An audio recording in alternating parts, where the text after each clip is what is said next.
Mesdames et messieurs, chers amis du Québec, du Canada, de France et d'ailleurs, je suis très heureux de vous retrouver à l'occasion de cette nouvelle édition de la Nuit des idées, cette manifestation de rayonnement mondial voulue par l'Institut français. Cette année, nous sommes invités à réfléchir à ce thème, reconstruire ensemble. Nous pouvons compter partout au Québec sur de nombreux partenaires fidèles et engagés. La galerie de l'UQAM à Montréal, la galerie R3 de l'Université à Trois-Rivières, la Maison de la littérature à Québec, la maison natale de Louis Fréchette à Lévis, le centre d'artistes Le Lobe de Chicoutimi, le théâtre des Petites Lanternes de Sherbrooke, le centre d'artistes Vaste et Vague de Matapédia, Carleton-sur-Mer et Gaspé. Avec eux, nous vous proposons de participer à des échanges intellectuels, théoriques, mais également à des beaux moments de création grâce à l'implication de nombreux artistes. Reconstruire ensemble parce que nous avons des défis à relever, nous avons un monde qui s'offre au fond à notre action collective et nous sommes heureux, Français et Québécois, avec nos amis de partout, justement de pouvoir nous retrouver pour une nouvelle édition de la Nuit des idées. Belle participation à tous, belle Nuit des idées 2022.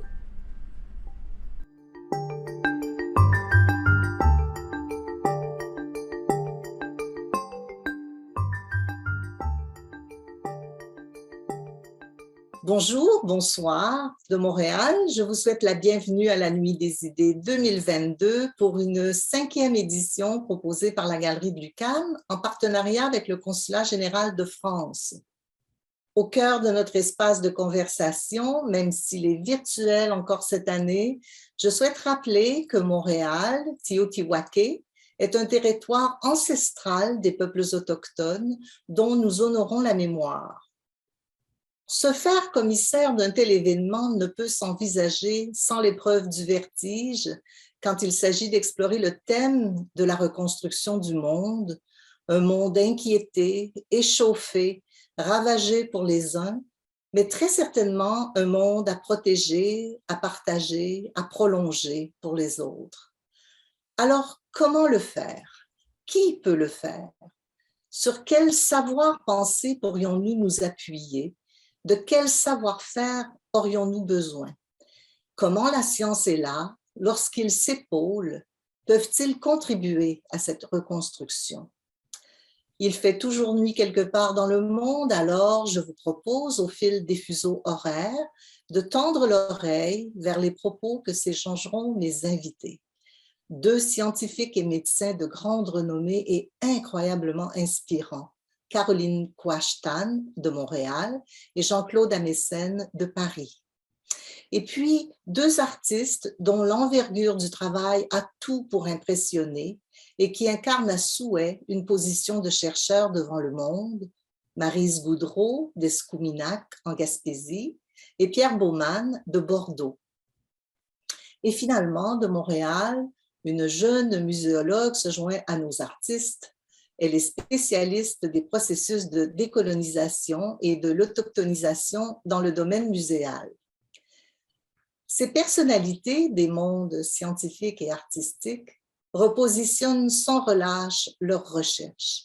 Ils réinventent leurs questionnements au croisement de plusieurs disciplines pour penser et communiquer autrement le monde, pour exposer des formes d'approchement, un mot que j'aime utiliser, un mot donc capable, un approchement capable de faire vibrer nos communautés humaines.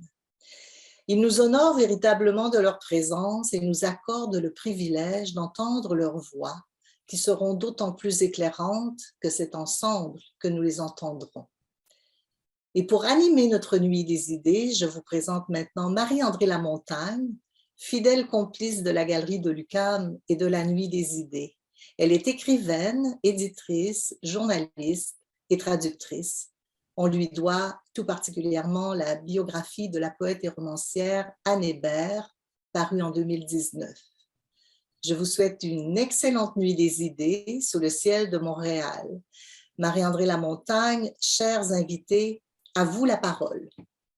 Merci Louise Derry. Je suis très contente, je le dis d'emblée, d'être la complice de la Nuit des idées qui connaît en 2022 sa 7e édition. On a vu qu'elle se tient à l'initiative de l'Institut français selon une formule déclinée dans plusieurs pays sur 5 continents et au Québec dans plusieurs villes. Alors, comme son nom l'indique, la Nuit des idées s'appuie sur la circulation des idées, c'est-à-dire le savoir, les connaissances, les pratiques artistiques qui sont aussi de l'ordre de la connaissance, et cela pour interroger notre monde. Alors, cette année, le thème qui nous occupera au cours des 2 prochaines heures tient dans un titre, reconstruire ensemble, qu'il faut entendre dans les 2 sens, c'est-à-dire construire et reconstruire. Du coup, le thème de cette année est tourné à la fois vers le présent et vers l'avenir. Vers le présent parce qu'il interroge notre rapport au monde dans ses multiples facettes, vers l'avenir parce qu'il nous conduira aussi à explorer des alternatives dans nos manières de vivre. La galerie de l'UQAM, soit l'Université du Québec à Montréal, je précise le nom pour notre public de l'étranger, peu familier s'il s'en trouve avec le sigle. La galerie de l'UQAM, sous la direction de Louise Derry, qu'on a entendu il y a un instant, a choisi de traiter le thème en se situant au croisement de plusieurs disciplines. Notre nuit des idées à nous se déroulera donc en 2 temps, c'est-à-dire 2 conversations entre les invités ainsi répartis. Louise Derry a mentionné leur nom, mais je vous les présenterai plus en détail en même temps que la ligne directrice de l'échange qui va suivre. Et entre ces 2 grandes conversations, 2 vidéos viendront se glisser. De cela aussi, je vous en reparlerai. Donc, la première conversation. Elle se situe au croisement de la science et de la culture qui sont tout sauf opposés. Et voici celui et celle qui l'enrichiront de leurs réflexions et de leurs horizons. Brièvement, je les présente car le détail de leur notice bio-bibliographique se trouve sur le site de la galerie, mais voyez déjà. Donc, Jean-Claude Amezen, à Paris, vous êtes médecin et chercheur, spécialiste de la mort cellulaire programmée qui porte un nom, apoptose, que j'ai appris. Les questions éthiques accompagnent votre parcours scientifique et vous avez été en France président de différentes instances nationales à cet égard. Vous êtes l'auteur de plusieurs ouvrages, La sculpture du vivant, Darwin et le bouleversement du monde, pour ne citer que ces titres. Et vous animez, entre autres fonctions, chaque samedi sur France Inter, l'émission Sur les épaules de Darwin, qui attire 1,5 million d'auditeurs autour de la science, finalement. Caroline Quashtan, vous êtes pédiatre, microbiologiste, infectiologue à l'hôpital Sainte-Justine à Montréal et aussi épidémiologiste, aussi bien dire que vous avez beaucoup à faire par les temps qui courent. Vous êtes professeur titulaire à l'Université de Montréal et vous enseignez aussi dans d'autres universités. Vous avez présidé le comité consultatif en immunisation de l'Agence de santé publique du Canada. Vous avez reçu plusieurs distinctions au Canada et à l'étranger, et ces 2 dernières années au Québec, on vous voit régulièrement dans les médias d'information où vos qualités de vulgarisatrice sont très appréciées. Alors, c'est une conversation sur les rapports entre la science et la culture. Vous échangerez entre vous et je serai plutôt en retrait, sauf peut-être des interventions ponctuelles que vos propos pourraient m'inspirer au bénéfice du public. Ça, c'est la règle du jeu. Après, à vous de vous emparer de cette conversation. Mais voici une première question, histoire d'amorcer l'échange, et vous verrez qu'elle résonne avec notamment vos champs d'action dans le domaine de l'éthique et la perspective humaniste également. L'actuelle pandémie a montré la fragilité de l'être humain. A-t-elle montré aussi sa force? Et si oui, est-ce forcément paradoxal que les 2 cohabitent chez l'être humain? Qui se lance? Je peux commencer puisqu'il est plus tôt dans la journée chez moi que chez vous, Jean-Claude. Je pense qu'effectivement, vous avez tout à fait raison. On a été aux prises avec une pandémie qui nous a tous pris de court. On savait qu'elle arriverait, mais on ne savait pas à quel point elle serait vaste et à quel point elle mettrait en lumière, je vous dirais, toutes les failles et les fractures dans notre société. Et donc, comme être humain, c'est sûr que ça a été déstabilisant depuis le début. Au départ, à ne pas trop savoir à quel virus on avait affaire, à essayer de comprendre si on allait tous en mourir ou pas. Et finalement, pour se rendre compte que les iniquités sociales étaient en fait je vous dirais, la plus grande faiblesse qu'on ait vraiment retrouvée à travers tout ça. Je pense quand même qu'il y a eu une résilience extraordinaire dans la société. J'ai vu des gens se retrousser les manches. On nous a tous demandé de se réinventer, même si on n'en pouvait plus, et la grande majorité des gens se sont réinventés. Mais quand Louise m'a parlé de la thématique de l'année, j'ai dit, ça vient me chercher quand même parce que j'ai l'impression qu'il va falloir faire énormément de travail entre nous pour que les marques que cette pandémie-là aura laissées ne perdurent pas à tout jamais. Particulièrement, je vous dirais, dans le milieu de la santé, je parlais avec des collègues récemment et Jean-Claude, je ne sais pas comment c'est chez vous, mais j'ai l'impression qu'on ne s'en relèvera pas indemne. Et que la santé publique, les soins aux patients, tout le réseau va avoir été vraiment mis à mal. Et de reprendre tout ça, de reconstruire, ça va vraiment prendre un projet vraiment unificateur qui, idéalement, pour moi, passe par les arts et la culture. Il faut qu'on sente que quelque chose soit plus grand que nous. Et j'aimerais bien savoir si, Jean-Claude, la vision est différente en France. Mais à voir les nouvelles à la télé, on a l'impression que ça se voit un peu partout. Et donc, oui, on est fragile, mais je pense qu'on est capable de se relever et de reconstruire. Oui, merci. Merci d'abord de votre invitation et heureux d'être avec vous, même si c'est à distance, dans ce beau pays, même si c'est virtuel pour moi en partie. Oui, je pense tout à fait ce que vous venez de dire. Je ne sais pas si en France on pense ça, mais en tout cas, c'est ce que je pense. Je pense que ça a révélé des forces, hein, et en particulier la rapidité extraordinaire avec laquelle le virus a été identifié, avec laquelle le vaccin a été mis au point, la force de la recherche fondamentale, c'est-à-dire en fait cette rapidité, elle s'est appuyée sur plus de 30 ans de recherche, ce que souvent on oublie, ce qui est le cas des grandes découvertes, c'est-à-dire qu'on voit d'un seul coup surgir en moins d'1 an un vaccin, et on méconnaît le fait que c'est des dizaines d'années de travail obscur, fondamental, qui permettent cette émergence. Donc c'est une force, c'est-à-dire faire de la recherche ouverte, sans but particulier, ça donne une force quand des problèmes nous atteignent. Une des forces, ça a été aussi, je trouve, l'adhésion de la société, en tout cas dans beaucoup de pays, dans des pays où il n'y avait pas de clivage politique majeur qui s'est greffé sur cette question de Covid, comme aux États-Unis, au Brésil ou ailleurs, mais dans la plupart des démocraties, il y a eu, malgré le bruit fait par une petite minorité, malgré la désinformation, malgré le complotisme, il y a eu une formidable adhésion à la fois aux mesures temporaires de privation des libertés, aux mesures d'exception et à la vaccination. Il y a eu un effort à la fois du monde soignant, des chercheurs et de la population. Donc c'est une force, je dirais, collective remarquable. Il y a eu un héroïsme que Caroline évoquait, l'héroïsme des soignants, au cœur duquel elle était, l'héroïsme des soignants, mais aussi l'héroïsme de tous ces métiers qu'on appelle de première ligne, de ces petits métiers où les gens sont mal payés sur des contrats précaires et qui permettent de faire fonctionner la société quand il y a une nécessité de distanciation physique. Je trouve toujours que le fait d'avoir dit distanciation sociale m'a toujours choqué. C'est une distanciation physique avec au contraire une nécessité de resserrer les liens sociaux.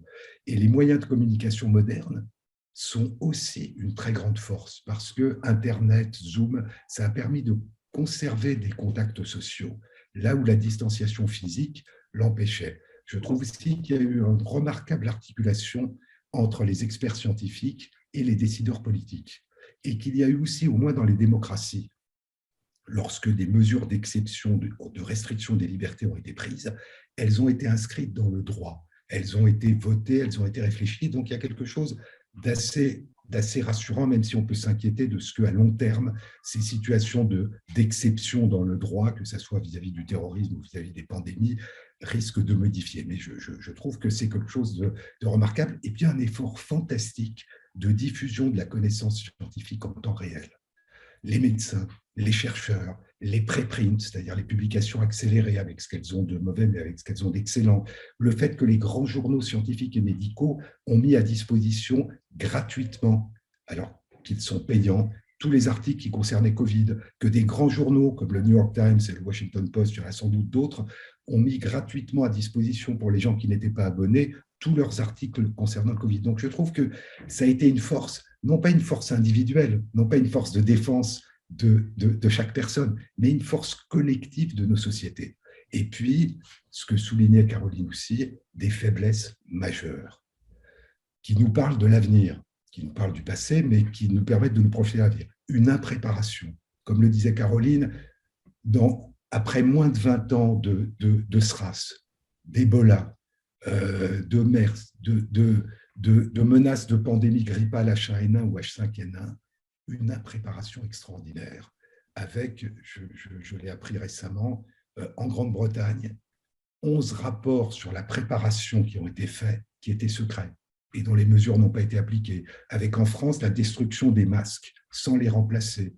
Et donc une espèce d'insouciance, d'indifférence. Tout le monde savait qu'une pandémie allait venir, mais ça coûte de l'argent et ça coûte des efforts de faire de la prévention. Et donc on se dit, elle n'est pas là demain, donc on le fera. En fait, on fera de la prévention quand ça sera déjà arrivé. Donc ça c'est une grande faiblesse et je crois que ça ne concerne pas que la pandémie Covid, ça concerne le climat, ça concerne la pollution, ça concerne l'érosion de la biodiversité. C'est quelque chose de général. Et puis, il y a une forme de déni. Il y a une espèce de retard. Les masques, pour recommander à la population d'en prendre, ça a mis du temps. Les aérosols, ça a mis du temps. Et puis, il n'y a toujours pas de capteur de CO2 chez nous dans les écoles. Il n'y a toujours pas de purificateur d'air. Donc, il y a à la fois une très grande action et puis en même temps, dans certains domaines, une difficulté à avancer.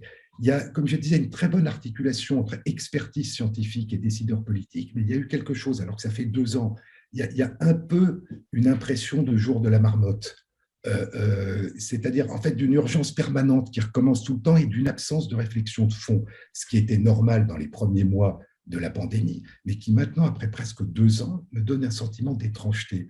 Il n'y a pas eu, comme il y a dans d'autres domaines, en particulier en France, mais dans d'autres pays, il n'y a pas eu de conférence citoyenne, il n'y a pas eu de réflexion collective, il y a eu des experts, il y a eu dans certains pays, dont la France, des avis de comités d'éthique, mais il n'y a pas eu d'exercice d'intelligence collective, il n'y a pas eu d'exercice de réflexion démocratique, et je pense que ça manque. Il y a eu de l'adhésion qui était remarquable, il y a eu des oppositions minoritaires, mais les gens n'ont pas réfléchi à l'avenir ensemble. Et puis, il y a eu cette tragédie de l'abandon des plus faibles. Il y a eu les maisons de retraite. C'est les personnes parmi les plus vulnérables et on a laissé dans énormément de pays la pandémie se propager. Il y a eu un abandon dans beaucoup de pays. Il y a eu la révélation d'un certain abandon des hôpitaux. C'est-à-dire, on l'a vu en particulier en France, l'hôpital allait mal. Quand l'hôpital subit la crise de plein fouet du Covid, il va encore plus mal. Il n'y a pas de réserve. Donc, que ça soit, j'allais dire, tout ce qui est bien commun, non marchand, l'hôpital, l'école, la justice, en tout cas en France, est un peu en déshérence. Et donc, je crois que la Covid le révèle, en tout cas au niveau de l'hôpital et au niveau de l'école. Et puis, il y a ce que Caroline disait, qui pour moi est j'allais dire, est la conséquence à la fois prévisible et tragique d'un phénomène ancien. C'est que dans toutes les catastrophes, dans la quasi-totalité des catastrophes, qu'elles soient environnementales, climatiques, économiques, pandémiques, ce sont les personnes qui sont déjà les plus démunies et les plus vulnérables qui sont les plus atteintes. Ici, ça a été les personnes physiologiquement vulnérables, les personnes âgées, les personnes avec des comorbidités, et les personnes socio-économiquement et culturellement vulnérables, et les personnes discriminées. Et on retrouve ça dans toutes les crises.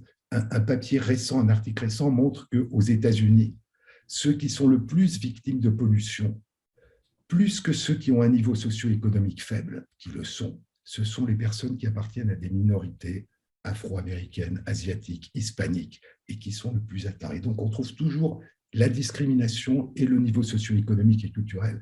Et ça a quelque chose de tragique. Ce sont aussi les populations qui sont les plus exposées au changement climatique. Et puis, ces inégalités, non seulement dans nos pays, mais entre pays riches et pays pauvres, qui illustrent le fait qu'on n'a toujours pas levé les brevets pour rendre disponibles les vaccins aux pays pauvres, ce qui est à la fois immoral, une injustice majeure qui expose des centaines de millions, des milliards de personnes à la maladie, mais qui est aussi absurde parce que ça favorise l'émergence de variants qui nous touchent tous, y compris dans les pays riches. Donc, encore une fois, ça nous montre qu'au fond, une forme d'égoïsme est non seulement immorale, mais n'est pas intelligent, et que l'altruisme, c'est aussi quelque chose qui se permet de se protéger soi-même, et que quand les plus démunis et les plus vulnérables sont protégés, chacun est protégé dans le monde. Donc je pense qu'il faut reconstruire ensemble, non pas reconstruire à l'identique, mais reconstruire différemment, en particulier en essayant d'éviter ces inégalités profondes, et reconstruire ensemble dans la diversité, mais pas ensemble pour reproduire les inégalités, ensemble pour tous. Reconstruire un monde équitable qui soit soucieux en plus de notre environnement et des générations futures. En fait, je me demandais ce que vous pensiez de ça, Jean-Claude, mais j'ai l'impression qu'entre autres, avec cette pandémie-ci, une des raisons pour lesquelles vous faisiez allusion au fait qu'on n'avait pas eu de réflexion profonde, c'est que je pense qu'on a attaqué la pandémie comme si elle allait être de courte durée et qu'on s'est fait prendre à chaque fois par un ressac, une nouvelle vague. Et j'ai vraiment l'impression qu'avec les variants qui ne cessent d'émerger pour les raisons que vous avez mentionnées, il faudrait voir la pandémie sur un avenir un peu plus long, en sachant qu'il va y avoir des hauts et des bas, mais où la planification doit commencer à se faire, pas pour la semaine prochaine, mais même pour l'année suivante, et voir comment est-ce que malgré cette présence du virus, on peut quand même continuer à vivre de façon relativement sécuritaire. Et je pense que là où Jean-Claude, vous avez raison, où il faut une réflexion citoyenne, c'est de dire à quel point sommes-nous prêts à accepter les conséquences d'un virus qui continue de se transmettre, parce que bon, la vaccination fonctionne très bien à prévenir les complications, vous l'avez mentionné, puis c'est quand même remarquable tout ce qu'on a réussi à faire de ce point de vue-là. Mais comment fait-on pour... Est-ce qu'on accepte en fait que les résidents de CHSLD chez nous, d'EHPAD chez vous, continuent à payer le prix et en décèdent? À quel point est-ce qu'on met de l'importance sur ce virus-là au détriment d'autres problèmes qui sont moins faciles à compter ou à calculer, par exemple, tous les enjeux de santé mentale, le développement des enfants, leur estime de soi?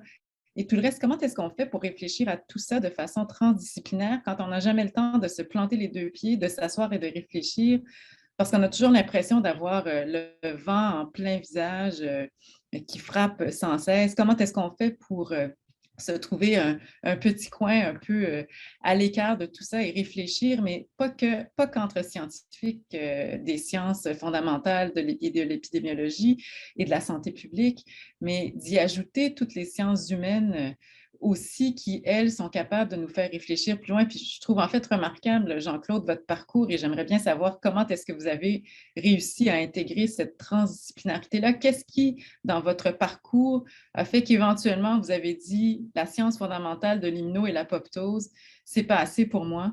J'ai besoin d'aller voir plus large, de prendre en compte des enjeux éthiques et sociétaux. Et vous êtes en fait maintenant en charge de tout ce qui est sciences sociales dans votre université, si je comprends bien, là, mais j'aimerais bien comprendre pas votre dérive, mais votre changement de cap. Alors, un mot là-dessus peut-être, et je reviendrai à ce que vous disiez. J'ai toujours eu l'impression de faire la même chose, mais d'une façon différente. J'ai commencé par faire de la médecine, et puis j'ai trouvé ça passionnant, c'est extraordinaire. Mais j'ai trouvé aussi qu'il y avait quelque chose de frustrant, un peu ce que vous dites, à être tout le temps, au fond, d'une certaine façon, dans l'urgence, et sans avoir la possibilité d'essayer d'apporter des solutions à plus long terme. Et donc, j'ai commencé à faire de la recherche. Et je me suis dit, c'est fantastique. J'étais aux États-Unis, à Yale. Je me suis dit, je vais pouvoir faire les deux. Et au bout de quelques années, je me suis aperçu, en tout cas que moi, je ne pouvais pas vraiment faire les deux. Je pouvais faire un, mais si je faisais les deux, je risquais de faire les deux pas très bien.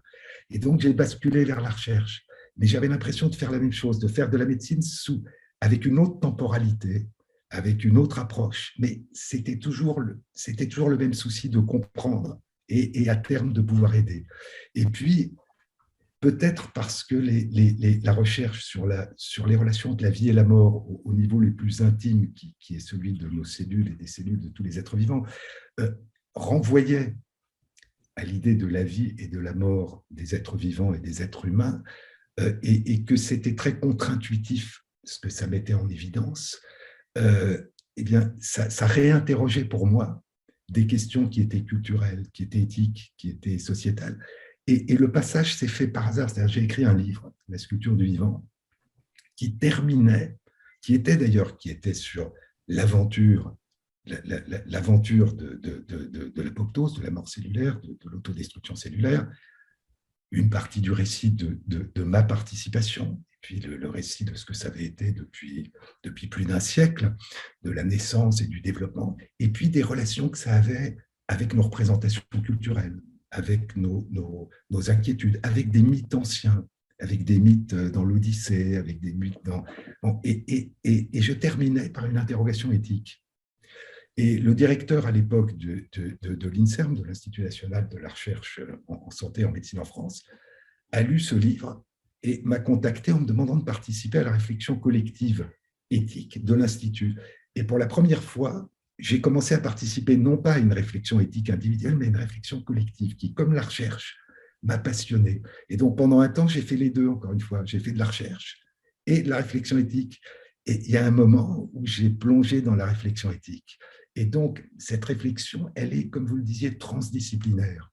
C'est-à-dire qu'aujourd'hui, comme vous le savez, une instance éthique, un comité d'éthique dans le monde, est considéré comme illégitime s'il ne comporte, si son sujet c'est la médecine et la biologie, s'il ne comporte que des médecins et des biologistes. L'expertise est indispensable, mais elle est insuffisante si ce qu'on essaye d'approcher, c'est le respect des personnes humaines. Et donc, il faut croiser les regards dans la plus grande diversité. Et donc, un comité d'éthique aujourd'hui, une instance éthique, elle comporte, si elle s'occupe de médecine et de biologie, des médecins et des biologistes, mais des anthropologues, des philosophes, des sociologues, des juristes, des artistes, et si possible, des personnes qui sont choisies uniquement parce qu'elles appartiennent à la société. Et donc, l'idée, c'est que, encore une fois, si on s'occupe des implications des avancées de la science et de la technique, en ce qui concerne le respect des droits fondamentaux des personnes, il faut ouvrir. Et donc, j'ai eu un rapport plus étroit que je n'avais avant avec l'ensemble des sciences humaines et sociales. Et donc, encore une fois, j'ai eu l'impression de faire la même chose. Je ne faisais pas de la recherche au sens où explorer des nouvelles connaissances, mais explorer la façon dont ces connaissances pouvaient être appliquées, qui pour moi a toujours été très proche de l'épistémologie. C'est-à-dire, au fond, se demander ce que signifie une découverte ou une application est nécessaire pour se demander comment elle peut être appliquée au mieux dans le respect des personnes. Et donc, j'ai toujours eu l'impression de faire de la recherche, même si je la faisais avant. J'ai toujours eu l'impression de faire quelque chose qui avait un rapport avec la médecine, même si c'était beaucoup plus lointain. Donc, je crois que, et je pense que c'est vrai pour chacun de nous, on peut évoluer par rupture, on peut évoluer par changement, ce qui peut être très bien, mais on peut aussi évoluer simplement par glissement successif, qui un peu, je dirais, comme l'évolution du vivant, fait émerger la nouveauté dans la continuité, fait apparaître des discontinuités dans la continuité. C'est comme ça, en tout cas, que je vis ce que j'ai vécu. Et je pense que, en tout cas, et ça renvoie à ce que vous disiez, que cette transdisciplinarité qui va au-delà des disciplines. En éthique, c'est au-delà des disciplines. C'est les regards les plus divers. Et ce qui me frappe en France, c'est qu'on a l'habitude, je pense que c'est différent au Canada, je pense que c'est différent au Québec dans les rapports que j'ai eus, en tout cas avec les instances éthiques, on a en France l'habitude de réfléchir entre personnes de même âge, de même lieu de vie, de même profession. Et donc, c'est bien parce qu'on ouvre le regard, mais on l'ouvre dans une focale extrêmement restreinte. Et on a peu l'habitude, en France en tout cas, de réfléchir en faisant appel à des gens justement les plus divers possibles. Et c'est pour ça que j'aime beaucoup les conférences de citoyens, où les personnes sont tirées au sort, où elles vont s'informer et où elles vont faire un exercice d'intelligence collective, où elles vont essayer d'inventer des questions et des réponses qu'aucune de ces personnes toutes seules n'aurait posées. C'est ça la recherche transdisciplinaire. C'est souvent, malheureusement, il faut beaucoup d'humilité, parce que souvent la recherche multidisciplinaire, ça consiste à essayer de mettre quelqu'un comme prestateur de services à son service. Donc, on va faire appel à des physiciens pour qu'ils nous aident à régler un problème biologique. Mais la vraie recherche transdisciplinaire, c'est de se poser des questions qu'aucun des participants ne se serait posé tout seul. Donc, je pense que ça, c'est quelque chose d'extrêmement important. Si je peux terminer sur un point dans ce que vous disiez sur l'urgence perpétuelle, c'est que c'est la même chose au niveau du climat. C'est la même chose au niveau de la biodiversité. On a l'impression d'abord qu'il faut attaquer les problèmes de manière extrêmement étroite, sans réaliser qu'une partie des causes du changement climatique sont les mêmes causes que celles de l'érosion de la biodiversité, sont les mêmes causes que les dégâts humains des pandémies comme le Covid, et que donc la résilience, la robustesse des sociétés humaines, il faut essayer de corriger les causes de la fragilité et pas toujours de s'attaquer aux symptômes. Et malheureusement, on s'attaque aux symptômes parce qu'on s'attaque à des problèmes très précis. Ce qui cause le changement climatique cause aussi de la pollution qui tue des millions de personnes chaque année, cause de l'érosion de la biodiversité. Donc, il y a quelque chose qui me frappe beaucoup, c'est les objectifs de développement durable de l'ONU qui ont été adoptés en 2015, moins de 2 mois avant l'accord de Paris sur le changement climatique.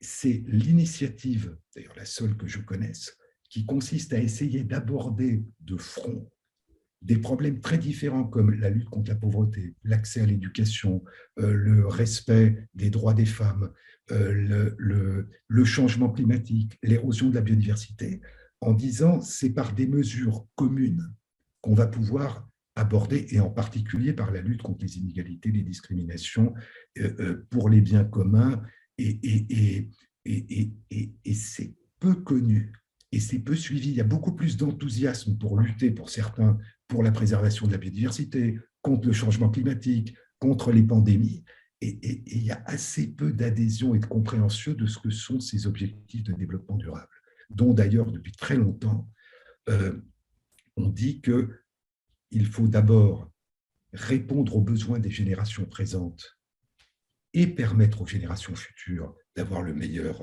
bien-être possible. Mais ce n'est pas de faire durer des tragédies, ce n'est pas de rendre les choses simplement durables.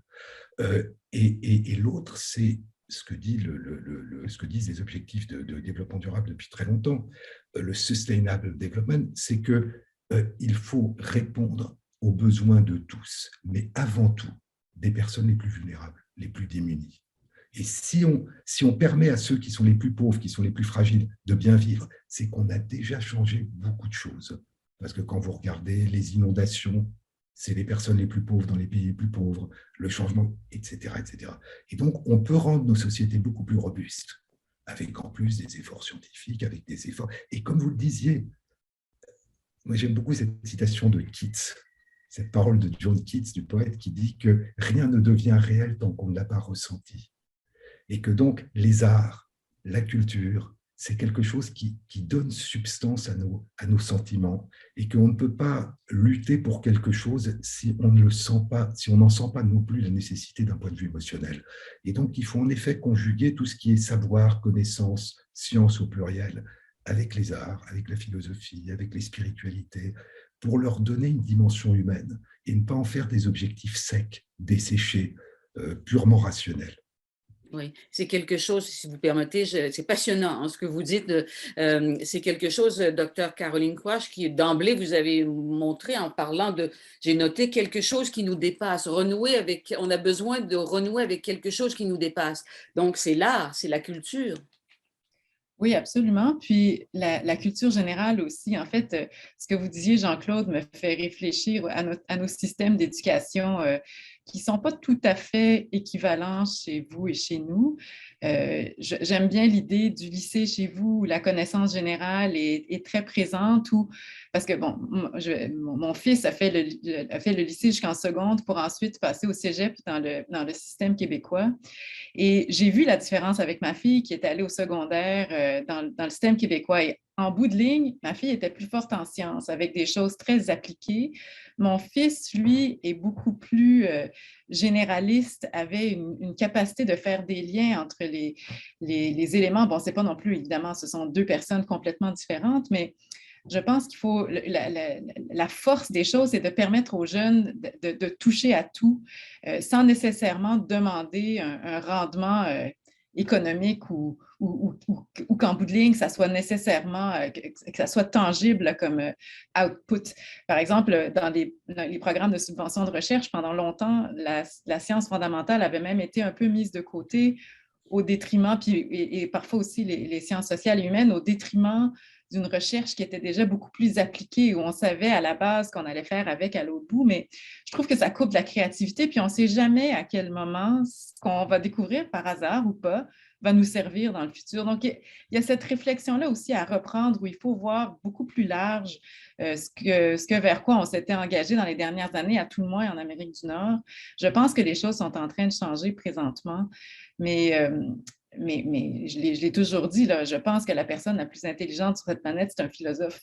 Je n'aurais pas eu les capacités de faire un PhD en philosophie. Et pourquoi le philosophe? Ben, je pense que ces gens-là ont besoin d'une capacité de réflexion qui est beaucoup plus grande, profonde. Ça prend une capacité à faire des liens, ça prend une créativité extraordinaire. En science, les gens sont intelligents, mais c'est une intelligence qui est souvent plus en silo. Et c'est vraiment au fil du temps qu'on réussit à ouvrir vers d'autres disciplines. Mais pour moi, c'est ce que j'ai découvert au fil des ans. Puis bon, j'ai 20 ans derrière vous. Jean-Claude, éventuellement, j'arriverai peut-être à votre cheville, mais je trouve ça fascinant de voir votre parcours parce que j'ai à peu près suivi les mêmes méandres, sauf que moi, la pandémie m'a m'a ouvert les yeux de façon excessivement rapide. J'avais commencé à travailler ce côté-là en disant il faut que je comprenne pourquoi les anti-vaccins, pourquoi est-ce que la société a perdu confiance envers ses institutions, envers les gouvernements. Et ça m'avait déjà ouvert les portes vers les sciences sociales. Je suis en prévention des infections, donc hygiène hospitalière chez vous, où il faut qu'on travaille de façon transdisciplinaire si on veut que les choses avancent, si on veut qu'il y ait une adhésion des travailleurs de la santé, de la population et du reste. Mais vraiment, cette pandémie-là m'a mise en face des limites de ce que j'avais appris jusqu'à maintenant, de mes connaissances. Et donc, je suis encore là, fascinée d'écouter ce que vous avez à dire, Jean-Claude. Oui, mais cette prise de conscience-là, vous l'évoquez sur le mode individuel. Chaque individu, finalement, doit s'ouvrir au caractère, à la nécessité multidisciplinaire, on va dire, de la vie. Mais comment traduire cette ouverture sur le plan collectif à l'échelle d'une société? C'est le système d'éducation à revoir, c'est le système de fonctionnement des arts, c'est comment le décliner sur le mode collectif? Jean-Claude Amezen ou Madame Quach, allez-y. Oui. Non, mais allez-y, Jean-Claude, parce que je pense que la première chose, c'est déjà le système d'éducation, mais je vais laisser Jean-Claude, qui a bien plus d'expérience que moi, vous entretenir de la situation. Mais c'est sûr que l'éducation, c'est la base pour moi. Les professeurs les instituteurs sont la base, la bougie d'allumage de la passion des enfants. Et c'est pour ça qu'à travers la COVID, à chaque fois qu'on fermait les écoles, ça nous arrachait le cœur comme pédiatre. On a besoin que ces enfants-là soient confrontés à des gens qui sont inspirants. Et il faut que la société reconnaisse l'apport de ces professeurs-là, surtout au primaire. Là. Les profs de maternelle jusqu'en 6e année sont extraordinairement importants. Moi, j'ai eu des professeurs qui m'habitent encore aujourd'hui. Si je ne les avais pas rencontrés, j'aurais été probablement une personne fort différente. Donc, la formation des maîtres aussi, du coup, est importante. Absolument. Oui. Jean-Claude Amezen. Oui, je pense la formation des maîtres, la formation, je dirais, internationale des maîtres, comme c'est vrai d'ailleurs pour les scientifiques, comme c'est vrai pour les comités d'éthique. Moi, une des activités qui m'intéressait le plus dans le comité consultatif national d'éthique français, c'était quand nous rencontrions dans des rencontres européennes ou des rencontres mondiales les comités d'éthique des autres pays et qu'on s'apercevait en fait que la façon de poser certaines questions, ce n'était pas tellement les réponses qui étaient obtenues, c'était que la façon de poser certaines questions était différente de la façon dont spontanément nous croyions qu'il fallait la poser. Et donc c'était intéressant. En plus, on voyait ce qu'on croyait être des erreurs chez les autres et eux voyaient ce qu'ils croyaient être des erreurs chez nous. Et il y a quelque chose de très enrichissant, encore une fois, parce qu'un comité d'éthique ou une instance éthique est diverse, mais lorsqu'elle se confronte à des comités d'éthique de culture et de pays différents, l'ensemble devient encore plus divers, encore plus ouvert. Et je pense qu'il s'agisse des enseignants, qu'il s'agisse de la société, moi ce qui me frappe aussi, je pense que le Québec et le Canada sont plus ouverts, mais chez nous, lorsque l'on parle, je reparle de questions éthiques, lorsqu'on parle de questions éthiques, on parle de ce que font les autres, mais on ne demande pas aux autres de venir nous en parler. Et donc, c'est très étonnant, c'est-à-dire on dit, oui, les Allemands font ceci, les Anglais font ceci, mais on ne dit pas, ça serait intéressant que des Anglais, des Allemands, des Américains, des Italiens viennent nous dire pourquoi ils font ce qu'ils font, qu'est-ce qui les a amenés. Et donc, je crois que ouvrir, que ce soit la formation, que ce soit ouvrir la société à un dialogue avec une dimension internationale, c'est déjà quelque chose qui permet de désenclaver la façon de voir le monde. Et je pense que même pour les enseignants, c'est important. Les enseignants sont essentiels, mais les enseignants ne peuvent que refléter la société dans laquelle eux-mêmes ont appris et ont vécu. Donc, il y a un effort collectif de la société, du pays, du continent, pour essayer de faire en sorte que l'enseignement corresponde à ce que collectivement nous croyons le plus intéressant. Mais là encore, on manque de réflexion collective. Il n'y a pas de réflexion collective dans notre pays pour dire que devrait être l'école, que ça se fait, ça se construit, ça se décrète, ça se fait quotidiennement par les professeurs, mais il n'y a pas de réflexion. Et donc le fait que l'école, à mon sens, comme vous le disiez, doit non seulement ouvrir aux connaissances théoriques et pratiques. Il y a une initiative dans notre pays qui a été faite par un prix Nobel de physique qui s'appelle la main à la pâte, où dans les toutes petites classes, on apprend aux enfants, on les met en contact avec la science par des expériences concrètes. Et à ce moment, ils se mettent à poser des questions. Et à partir de ces questions, on construit des réponses. Donc, au lieu de leur donner des réponses avant même qu'ils aient posé une question, on leur fait poser des questions, ce qui est l'essence même de la démarche scientifique. Et à ce moment, on les amène petit à petit à poser des questions différentes et à avoir des réponses. Donc, je crois que c'est important d'avoir cette articulation entre connaissances concrètes et connaissances théoriques. Ne pas séparer ce qui est le cas chez nous, vous connaissez notre enseignement, les élèves dits scientifiques et les élèves dits littéraires, ce que je trouve extraordinaire, c'est-à-dire que comme si la science était réservée à certains esprits un peu froids, et ce qui est plus littéraire et artistique à des esprits plus émotionnels. Et on clive dès le lycée, on sépare les gens. Et donc, comment voulez-vous que les sciences fassent partie de la culture si dès le lycée, on met des embranchements? Donc, je crois que, et puis, ce qui est le cas, encore une fois, dans notre pays, qui heureusement ne l'est pas dans le vôtre et dans d'autres, en Europe et dans le monde, nous avons une très grande difficulté à inclure les enfants en situation de handicap. Et donc, ils sont soit à la maison, soit dans des écoles spécialisées. Et là encore, ça veut dire que la plupart des enfants, sauf s'ils ont été en contact pour des raisons familiales ou de voisinage, n'ont jamais été en contact ni avec un enseignant, ni avec un élève en situation de handicap. Donc, ça cloisonne une société. Et comment faire en sorte que les gens travaillent ensemble, réfléchissent ensemble, si dès l'école, ils n'ont pas été ensemble? Alors, il ne s'agit pas, comme vous le disiez, qu'une personne soit à la fois artiste, scientifique, philosophe, écrivain, c'est pas ça. Mais c'est que chacun puisse apporter sa part de connaissances, sa part de compétences, sa part de motivation à une œuvre collective. Et ça, je pense, c'est quelque chose qui doit se construire dès l'école. Vous connaissez peut-être les classements PISA, qui sont des classements du niveau d'éducation au niveau des pays de l'OCDE, des pays les plus riches de la planète. Nous avons une très mauvaise place en France parce que nous avons un enseignement d'élite de très grande qualité et puis un enseignement général qui est de assez mauvaise qualité. Et donc, en moyenne, que ce soit pour l'enseignement des sciences ou l'enseignement littéraire, on est très mal classé parmi les pays de l'OCDE. Et surtout, et je pense que les deux vont ensemble, on est très mal classé, on est parmi les derniers, si ce n'est le dernier, en ce qui concerne la capacité de l'école à corriger les inégalités générationnelles. Et donc, ça veut dire que l'école ne fait que reproduire les niveaux socio-économiques et culturels, elle ne permet pas le brassage. Donc, je crois qu'elle apporte des connaissances théoriques de grande qualité, elle apporte peu de connaissances pratiques et elle n'apporte pas justement cet apprentissage de la citoyenneté et cette approche équitable, égalitaire, qui permet au fond à chacun de donner ses chances à chaque génération. Donc, je crois que sur ce plan-là, vous êtes beaucoup plus avancé. Je pense que sur les plans de la réflexion collective citoyenne, vous êtes aussi beaucoup plus avancé. Mais je crois que c'est dans ce domaine qu'il faut aller de l'avant. Et lorsque vous disiez tout à l'heure que dans l'urgence de la pandémie, et c'est évident qu'on ne peut pas à la fois, je pensais à la médecine, je pensais aussi à la recherche, En médecine, il faut être capable de répondre à l'urgence dans un hôpital, en ville, et il faut en même temps être capable de traiter les maladies chroniques, et il faut en même temps être capable de faire de la prévention pour espérer que le moins de gens possible vont tomber malades. Ce n'est pas la même personne qui peut faire ça. On ne peut pas accueillir aux urgences de l'hôpital pendant 24 heures et en même temps mettre en place une politique de prévention.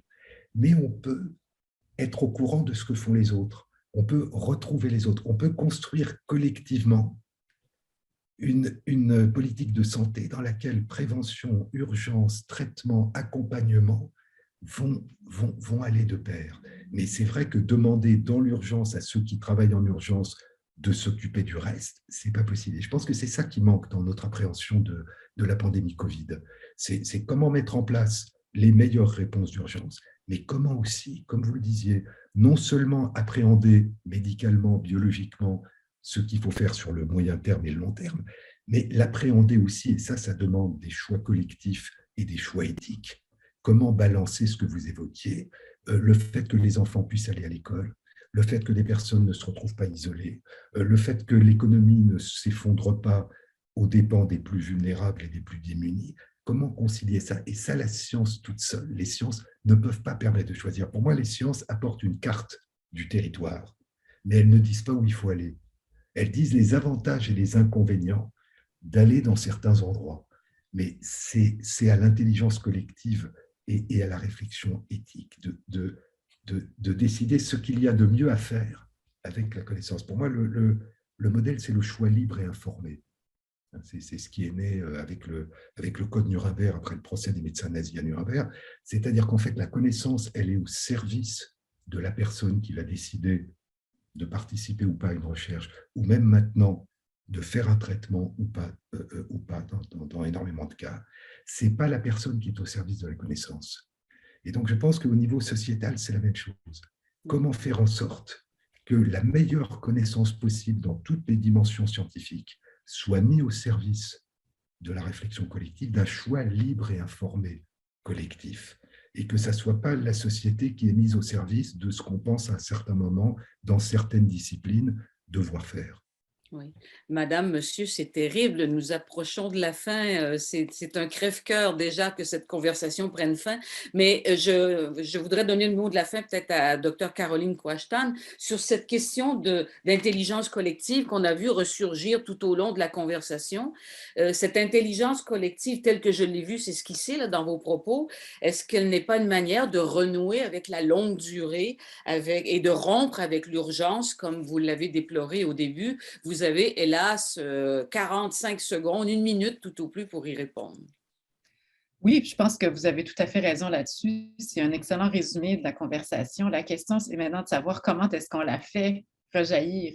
Est-ce qu'on part de structures qui existent déjà, par exemple les comités d'éthique transdisciplinaires qui existent chez Jean-Claude? Est-ce qu'on met en place une consultation citoyenne autre? Je pense que si déjà à la fin de la nuit des idées, on pouvait avoir quelques pistes de solutions, ça serait déjà vraiment génial. Et peut-être que ça peut être la prochaine question à poser, mais rapidement, je suis incapable de mettre sur pied un tel groupe de discussion. Bon, c'est sûr que les experts dans chacun des domaines sont déjà autour des tables, mais au-delà de l'expertise, je pense que ça prend du citoyen. Le problème de l'expert, c'est qu'il va communiquer son expertise sans nécessairement avoir l'humilité de réaliser ce qu'il ne sait pas et sans nécessairement être capable de ramener toute cette connaissance-là de façon globale. Mais donc, je n'ai absolument pas de solution toute faite à offrir. Je pense que c'est une réflexion qui doit se faire et qui doit se faire pour les prochaines années parce que là, on est dans la pandémie, mais il va y en avoir d'autres. Les changements climatiques sont là. Il y a plein d'autres urgences qui sont des urgences, mais qui font en fait, vont faire partie du reste de nos vies sur lesquelles il faut réfléchir de façon beaucoup plus globale. Oui, alors du boulot en perspective, du boulot qui a commencé maintenant, mais qui était très agréable. Jean-Claude Ameisen, Caroline Quashtan, je vous remercie d'avoir nourri cette première conversation de la Nuit des idées à la Galerie de l'UQAM. Dans un instant, nous allons entrer dans le second mouvement de la pensée, ainsi balisé. La seconde partie est plus généralement orientée vers les rapports entre la pratique des arts, la muséologie et l'environnement. Pourquoi pas? Vous l'avez abordé, vous aussi, dans la première partie. Qui a dit qu'il n'y avait pas de lien? Bien sûr, il y en a. Donc, je vous présenterai dans un instant les 3 personnes qui interviendront. Mais d'abord, histoire de varier notre regard sur le sujet, je propose de regarder 2 vidéos qui montrent le travail de 2 de ces personnes. D'abord, la vidéo de Pierre Baumann, professeur des universités dans le domaine des arts à Bordeaux, et son Moby Dick Projects, c'est le nom qu'il lui a donné, et la vidéo de Maryse Goudreau, artiste multidisciplinaire, le titre Archives du Beluga. Regardez et on se retrouve tout de suite après.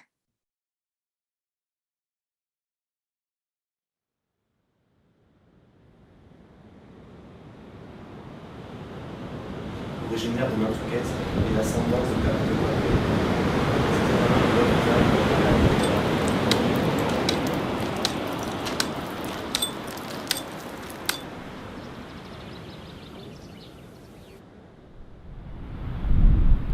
Le drame est achevé. Pourquoi donc quelqu'un s'avance-t-il? Parce que quelqu'un survécut au naufrage. Est-ce que ça a détruit Herman Melville psychologiquement? Il y a une sorte d'explosion d'or qui se produit, qui est quelque chose de cosmique, et qui donne au paysage, c'est de la neige, c'est du sang, qui tout à coup rassemble le paysage dans cette image de l'or.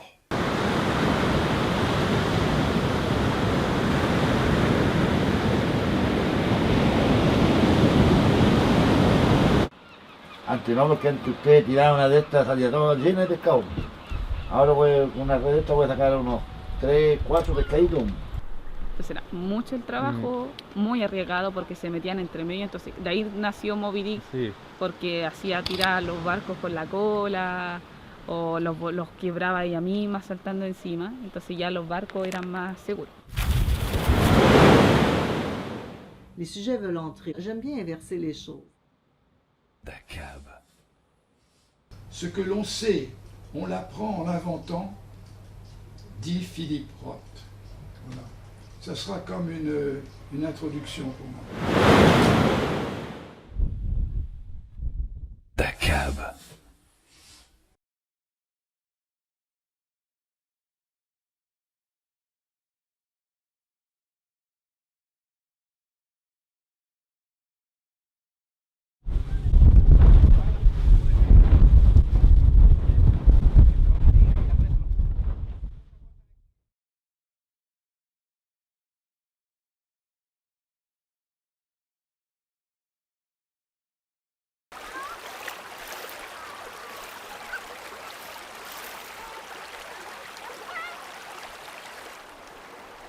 C'est nouveau comme terme. On entend parler de pouponnière de beluga, comme si on essayait de faire plus attention avec nos mots.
I'm wondering if That is the sound we heard before we were born. If we could remember it.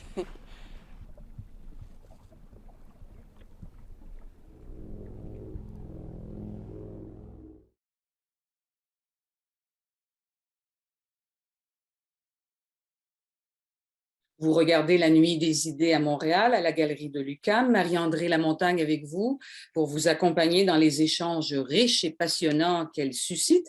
Dans la première partie, nous nous sommes attachés au rapport entre la science, la culture, l'éthique et cette notion aussi d'intelligence collective. La seconde s'intéressera maintenant à des pratiques et à des recherches artistiques ainsi qu'à des démarches dans le domaine de la muséologie et les unes et les autres dans leur rapport aux questions environnementales qui sont loin d'être distinctes et détachées. Et cela suivant l'approche interdisciplinaire chère à la Galerie de l'UQAM. 3 invités, je l'ai dit, pour cet échange. Donc, je vous les présente brièvement. Marie-Charlotte Franco à Montréal, vous êtes muséologue, chercheur postdoctoral au Centre universitaire d'études et de recherche autochtone. Et je précise que vous n'êtes pas autochtone, vous êtes allochtone, selon l'expression en usage de plus en plus souvent. Votre thèse de doctorat primée, d'ailleurs, portait sur les processus de décolonisation et d'autonomisation, j'espère bien le prononcer, du musée McCord à Montréal, qui est un musée d'histoire sociale ayant maintenant 100 ans d'existence, marqué par une réouverture en 1992 sur d'autres bases. Vous aurez sans doute l'occasion de le mentionner. Et vos recherches ont donné lieu à des conférences au Québec et en France, notamment au musée du Quai Branly. Donc, ça donne la couleur aussi de vos recherches. Pierre Baumann en France. Vous êtes professeur des universités en arts à l'Université Bordeaux-Montaigne. Entre autres réalisations, vous dirigez depuis 2017 le programme de recherche expérimentale Moby Dick. Et on a vu la vidéo d'ailleurs tout à l'heure qui fait appel à plusieurs collaborateurs pour étudier les écosystèmes de création à partir du célèbre roman de Melville. Vous avez publié plusieurs ouvrages, dont 2, et le 3e s'en vient sur ce projet Moby Dick. Et vos livres adoptent une approche mésologique, c'est-à-dire la science des milieux, des rapports entre les êtres vivants et les objets d'art, en l'occurrence, et leur milieu. C'est ce qu'on a entreaperçu dans la vidéo tout à l'heure. Et Maryse Goudreau, en Gaspésie, vous êtes une artiste multidisciplinaire, alors photographie, essai vidéographique, comme on l'a vu aussi dans la vidéo, écriture dramatique, art-action, art sonore, dispositif immersif. Vous vivez à Escouminac, en Gaspésie, donc je l'ai dit, où vous pratiquez la permaculture. Vous avez exposé à Montréal, à Venise. Vos œuvres font partie de plusieurs collections, notamment celle du Musée des Beaux-Arts de Montréal. Et une partie de votre pratique artistique est en lien avec les belugas, hein, c'est ce que montrait surtout avec éloquence la courte vidéo qu'on a vue, et vous aurez l'occasion de nous en dire plus. Alors, conversation, je rappelle la règle du jeu, conversation entre vous 3. Là aussi, comme dans la première partie, je serai volontiers en retrait, c'est-à-dire surtout attentive à faire circuler la parole entre vous, tout en me tenant prête, bien sûr, à ajouter mon grain de sel, parce que la conversation, je n'en doute pas, sera passionnante. Alors, le grain de sel, c'est une première question peut-être, histoire de lancer l'échange. La société, l'organisation des sociétés, les relations entre les êtres humains sont au cœur de vos champs de recherche et de votre pratique à des degrés divers et selon des formes différentes. L'art, on le sait, peut reconnecter les gens, créer du lien, mais jusqu'où peut-il le faire dans des sociétés atomisées ou traversées de clivages, dans des sociétés antagonisées parfois? Alors, qui se lance? Oui. Je veux bien prendre la parole, oui, allez-y, pour ouvrir les échanges. Merci Marie-Andrée, et ça permettra d'engager la conversation avec Marie-Charlotte et Maryse. La façon d'y répondre, je voudrais répondre très brièvement.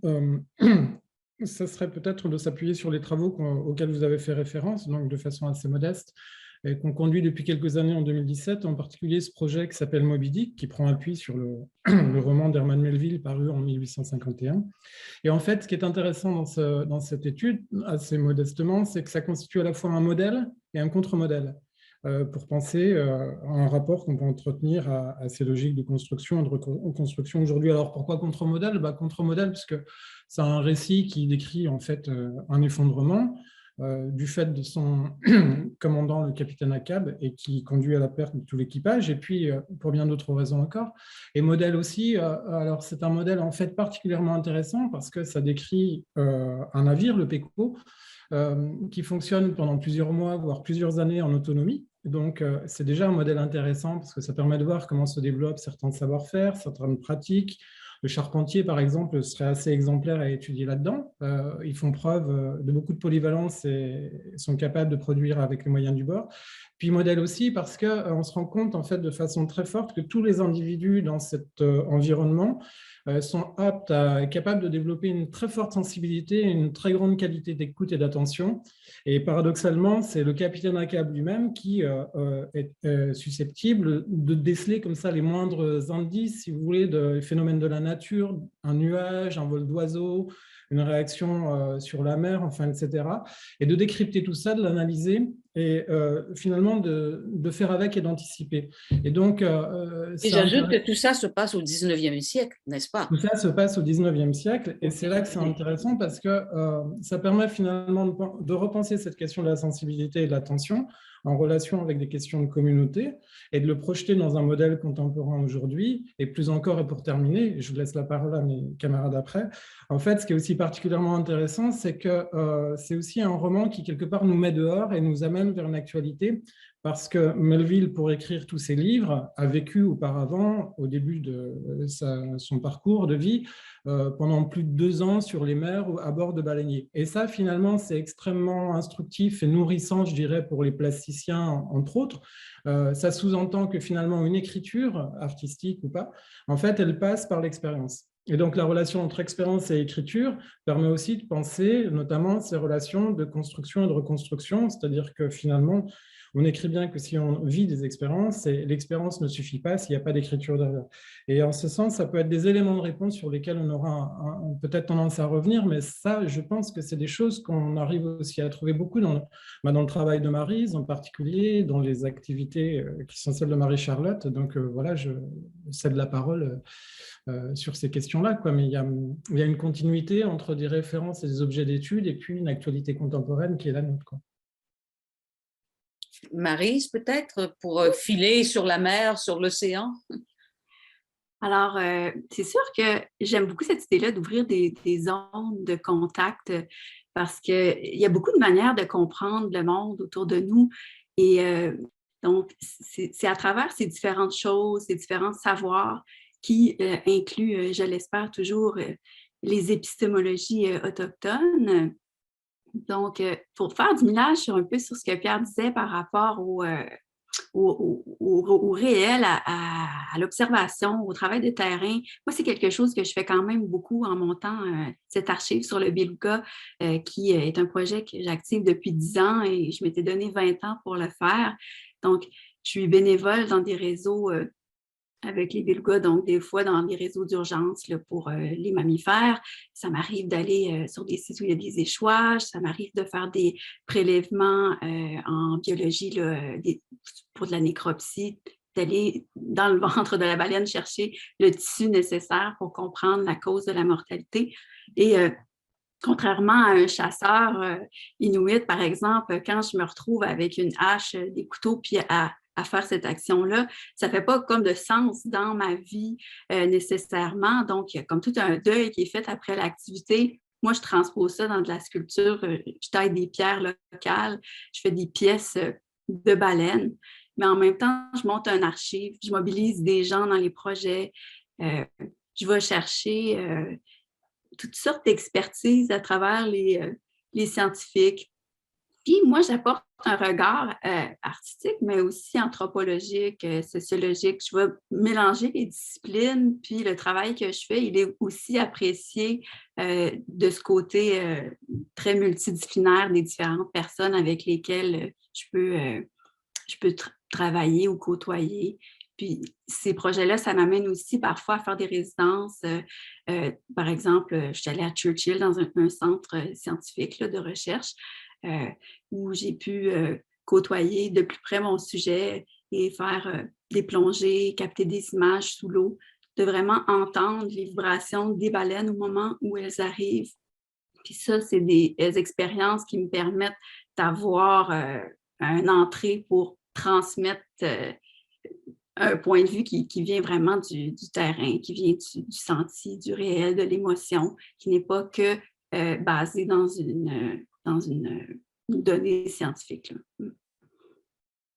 Marie-Charlotte Franco, le lien entre l'art et la société ou les individus, ça passe aussi par le regard à modifier peut-être, ou qui peut être modifié, le regard du public sur l'œuvre d'art. Exactement, puis ça me fait penser au thème qui nous relie aujourd'hui, qui est la reconstruction, comment reconstruire. Et en fait, ce que les musées tentent de faire maintenant, et ce que moi j'ai même fait pour mon travail doctoral, c'est la déconstruction. En fait, j'ai l'impression que pour arriver à construire ensemble de nouvelles façons de voir les choses ou de faire société, il faut qu'on arrive à déconstruire nos présupposés sociaux, culturels, parfois politiques aussi.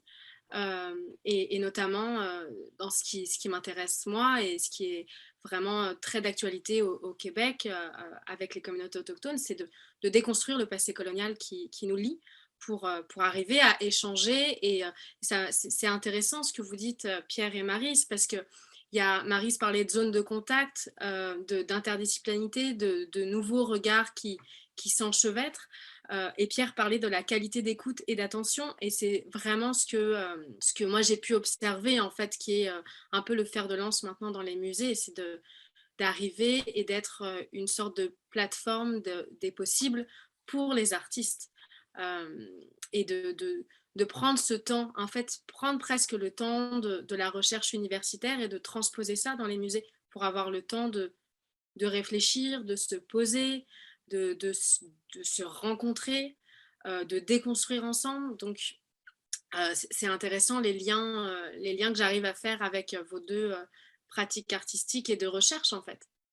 Et comment vous transposez, quand vous parlez de transposition, de déplacement finalement de l'espace de la recherche dans le musée McCord, par exemple, quand vous avez développé ces travaux, comment vous procédez? Parce que j'ai l'impression qu'il y a une question importante que vous évoquiez dans vos travaux, c'est le fait finalement de redonner la parole aussi aux cultures autochtones, par exemple, pour qu'ils se réapproprient justement les espaces de création et de démonstration. Quelle place vous prenez? Comment vous faites? Alors, le musée McCord, en l'occurrence, donc là, c'est un musée d'histoire. C'est ça qui est intéressant aussi, c'est que c'est un musée d'histoire qui a décidé de s'ouvrir. Bon, c'est pas nouveau, hein, c'est quand même quelque chose qui existe depuis plusieurs années dans plein d'institutions différentes, mais de s'ouvrir aux arts et notamment aux arts autochtones. C'est pas un musée qui collectionne de l'art contemporain, par exemple, c'est pas du tout son mandat, et a décidé de la directrice actuelle, Suzanne Sauvage, a décidé de créer des résidences d'artistes. Donc, les résidences peuvent prendre plusieurs formes en fonction de l'artiste en question.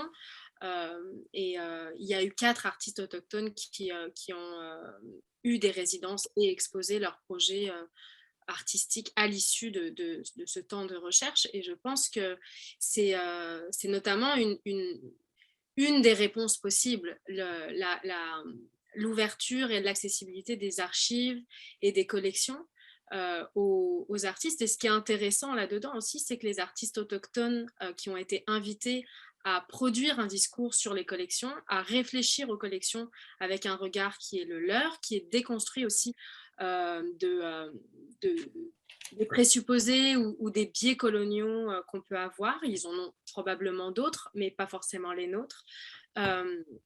De voir à quel point, en fait, ces artistes se sont emparés, non pas des collections autochtones, mais ont fait parler les autres collections du musée. Donc, ils sont allés là où probablement on ne les attendait pas. Et là encore, ça fait partie du travail de déconstruction. C'est-à-dire que même si probablement il n'était pas attendu quelque chose de la part de ces artistes pour travailler sur les collections autochtones, ils ont fait parler les objets autochtones en animant quelque part d'autres objets, des collections d'art décoratif, par exemple, ou les archives documentaires. Et c'est là aussi où il y a des zones de contact intéressantes, ou des objets de dialogue d'histoires différentes, d'époques différentes. Et c'est là aussi où je trouve que le rapport de reconstruire ensemble peut passer par les objets à travers le médium de l'art, en fait, de l'art contemporain. Maryse Goudreau, j'ai envie de vous entendre sur ce rapport justement avec soit les objets ou des éléments de la culture autochtone dans votre pratique artistique tout à fait contemporaine et non plus rétrospectivement où il s'agit de réparer des regards anciens. Dans quel état d'esprit, quel est votre regard au fond actuellement? Je trouve ça intéressant ce que Marie-Charlotte apporte sur en fait, les objets qui, en fait, c'est le récit qui est activé, qui importe. Puis quand le récit il est participatif, quand on donne la place à des nouvelles narrativités, on apporte certes une histoire qui n'est pas celle qui est officielle. Et ça crée des zones vraiment intéressantes où on peut sortir les pans d'histoire de l'oubli. Mais en même temps, ça, c'est quelque chose qui me rejoint beaucoup, moi, dans mon regard, c'est de faire une histoire qui est participative, d'aller chercher à travers, par exemple, moi, j'aime ça parler des choses concrètes aussi, là. J'ai travaillé sur cette idée-là de pouponnière de beluga, qui est un endroit là, qui a été un peu créé dans la parole populaire dans les années 2015-2016 pour protéger un lieu des forages puis de l'exploitation d'une section du fleuve proche de Kakuna. On disait ça, pouponnière et pouponnière de beluga. Mais ce lieu-là n'existait pas tellement réellement, mais il a existé dans notre tête, il a activé un mouvement citoyen écologique. Et j'ai trouvé ça formidable, ce récit-là. Et moi, j'ai créé un objet, une petite sculpture, un petit marbre qu'on voit dans la vidéo au tout début, puis qui est activé par une partition. Donc, le public est invité à prendre ce petit marbre-là dans leurs bras et à l'activer. Et c'est dans ce sens-là qu'on devient aussi des activateurs de récits. On ne porte pas seulement l'idée et la voix qui nous est donnée, mais aussi celle des autres qui participent dans nos projets.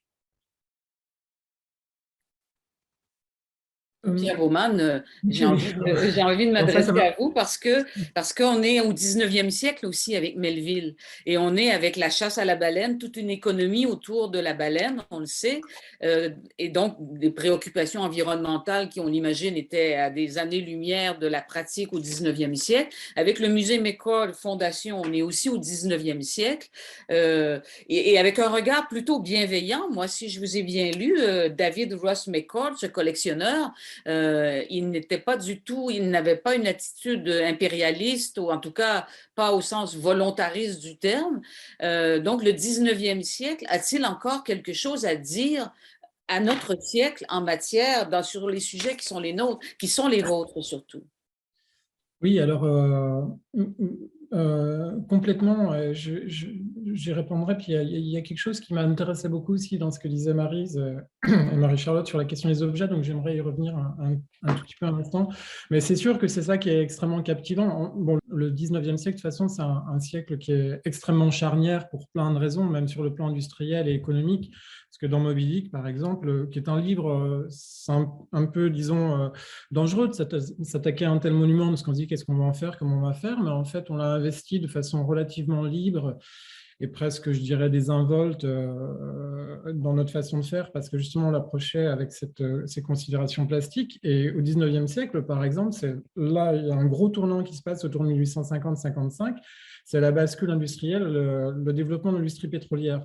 Et c'est ce qui génère justement la chute de la chasse à la baleine et qui va finalement déclencher presque sa sauvegarde. Et donc, il y a des considérations dans le roman qui sont traversées à tous les moments et sur les pistes sur lesquelles on est allé concrètement, par exemple au Chili, où il y a des pages de Melville qui racontent comment justement la baleine devient à la fois un objet industriel qu'on va compter en tonneaux, combien en même temps les études scientifiques qui ont été faites, elles sont complètement aberrantes, et puis parce que les gens n'ont jamais vu de cachalot, de cétacés, etc.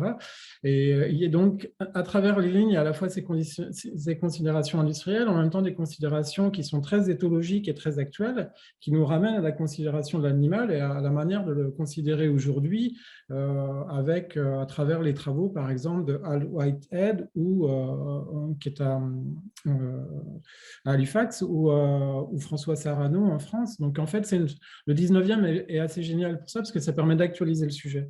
Et ça nous ramène à un objet qui est assez intéressant quand même, et que je trouve qui traverse un petit peu des questions transversales. Là, en l'occurrence, c'est presque l'animal, le poisson, parce que c'est un objet presque prétexte qu'on ne voit quasiment pas dans le roman, et qui est un objet de préoccupation important pour Maryse, et que j'ai retrouvé de façon fortuite, en fait, en travaillant un petit peu sur ces questions autochtones sur lesquelles travaille Marie-Charlotte, à travers la figure du brochet, dans lequel, chez les Anishinaabe, serait constituée la constitution même de cette culture autochtone. Donc, en fait, les objets deviennent presque des supports avec lesquels on va pouvoir penser et manipuler et construire des récits. Et il y a une image, si vous voulez, pour simplifier, qui m'intéresse pas mal en ce moment, sur laquelle a travaillé, par exemple, Donna Haraway aussi, qui est le jeu de ficelle.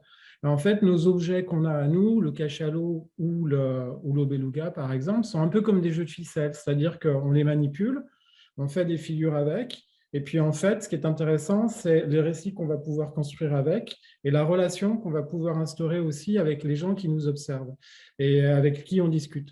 Et alors, parfois, ça marche pas. Parfois, il y a des bonnes rencontres, parfois non. Et en fait, cette relation, disons, très relationnelle aux objets qu'on peut entretenir, je trouve que dans le champ de la création, c'est quelque chose qui est très intéressant à étudier. Et ton travail, Maryse, je trouve, est une vraie rencontre par rapport à ça, parce que c'est nourri en plus d'éthologie. Ça me semble extrêmement riche, et il y a quelque chose qui est très proche de certaines cultures autochtones, je suppose, en plus. Oui, tout à fait. Je trouve qu'il y a beaucoup de liens. Puis il y a aussi des personnes très inspirantes, là, dont Robin Wall Kimmerer, qui est de la nation Potawatomi.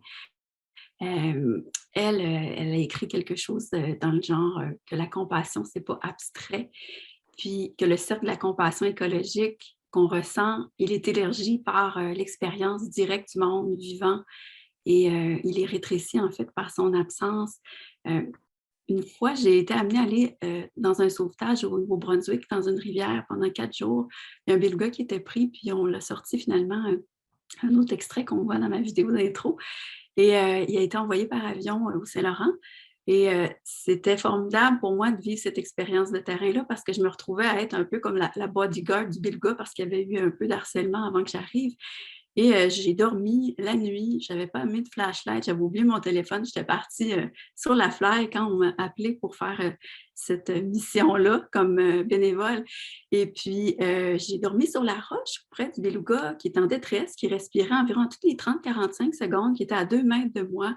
Et j'avais juste mes vêtements sur le dos. J'ai passé beaucoup de temps là, et c'est cette expérience-là d'être recueillie dans la roche comme on est recueilli, comme dans une paume de main un peu, puis que le matin, après avoir passé ces 4 journées-là sur la roche, l'équipe de sauvetage est arrivée. C'est énormément de gens qui sont mobilisés, plusieurs disciplines, des vétérinaires.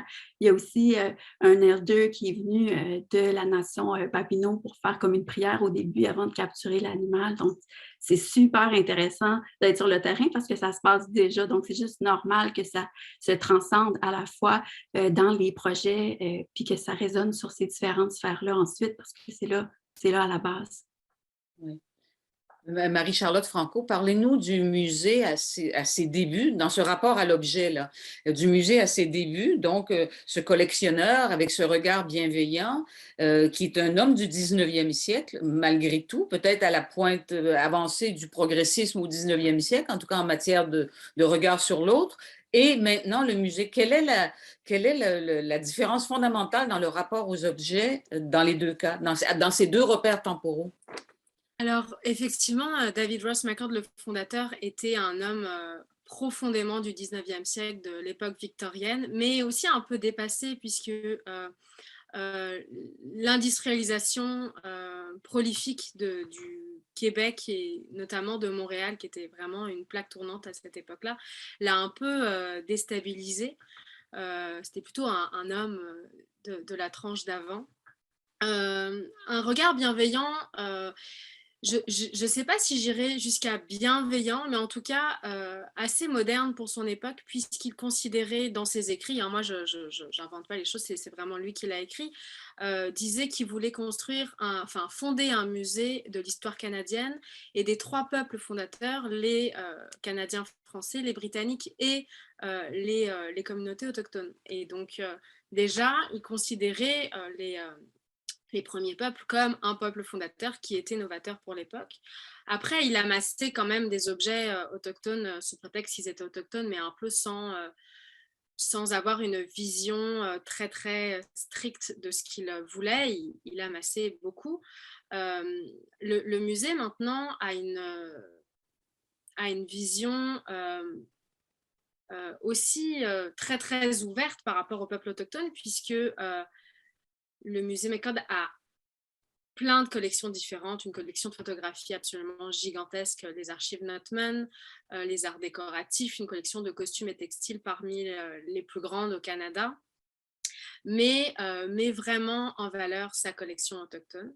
D'ailleurs, la seule exposition permanente qu'il y a depuis presque maintenant 10 ans est une exposition autochtone qui vient d'être renouvelée et d'être ouverte cette année, mais ils veulent vraiment mettre en valeur ce patrimoine-là, alors que ils ont beaucoup d'objets, mais beaucoup moins que dans les autres collections. Donc c'est ça qui est intéressant.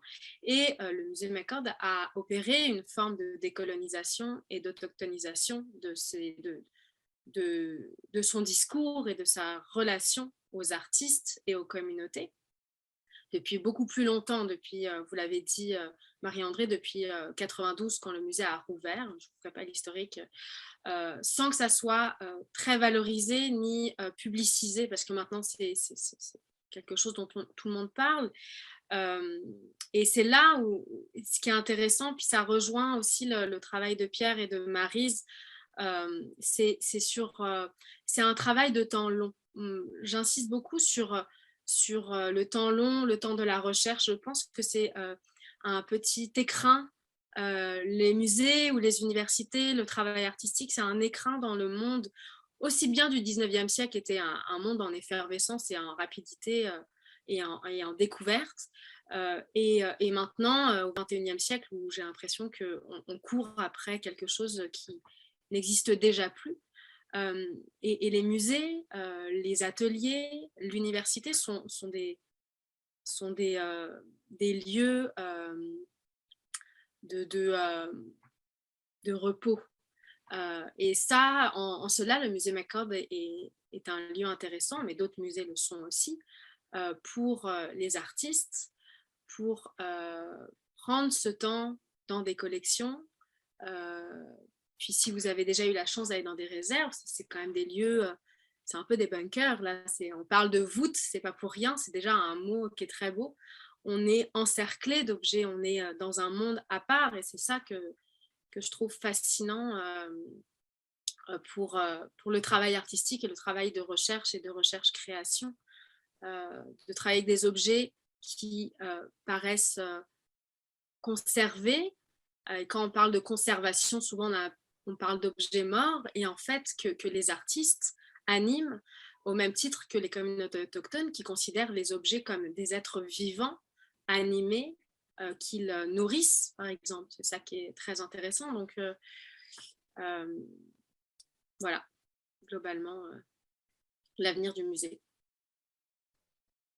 En fait, vous avez tous trois un rapport au temps dans votre pratique qui est à la fois différent, mais aussi semblable. Et de Pierre Baumann, tout à l'heure, vous avez parlé de comment dire, chez Melville, il y a un personnage autochtone dans le roman Moby Dick, bien sûr, hein, qui est très important, qui, je ne sais pas si je vais bien le prononcer, Queequeg. Et donc, est-ce qu'il y aurait chez Melville aussi un crypto-écologiste, comme vous l'avez suggéré tout à l'heure, l'heure en montrant dans le texte même du roman les méfaits, par exemple, de l'industrialisation, de la découverte du pétrole, etc. Et il y aurait un crypto décolonial chez Melville aussi, en tout cas dans Moby Dick. Et donc, ça induit un autre rapport au temps, vous emparant de ce matériau. De toute façon, comme dans tout livre, en plus, vous êtes romancière et